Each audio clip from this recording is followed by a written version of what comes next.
कहानी शीर्षक भारत की राष्ट्रभाषा एक सच्चाई की कहानी। बहुत समय पहले की बात है, जब भारत आजादी की दहलीज पर खड़ा था। अंग्रेज चले जाने वाले थे और देश को अब अपने नियम, संविधान और पहचान तय करनी थी। संसद में चर्चा चल रही थी कि भारत की राष्ट्रभाषा कौन सी होगी। देश बहुत बड़ा था।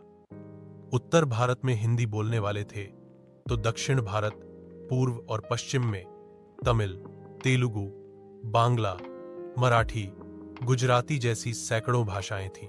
लोगों को उम्मीद थी कि हिंदी, जो सबसे ज्यादा लोग बोलते हैं, उसे ही राष्ट्रभाषा घोषित किया जाएगा। 1939 में संविधान सभा में यह मुद्दा बहुत गरमाया।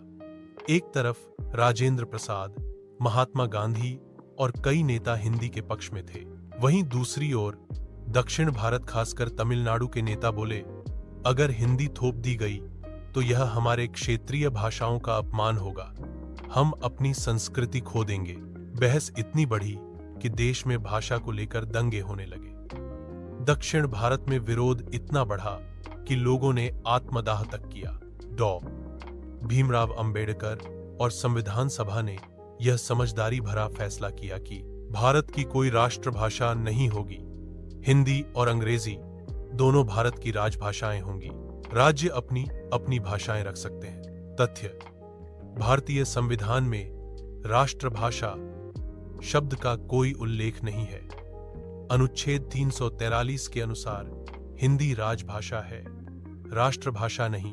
भारत में 22 आधिकारिक भाषाएं हैं, जिन्हें 8वीं अनुसूची में रखा गया है।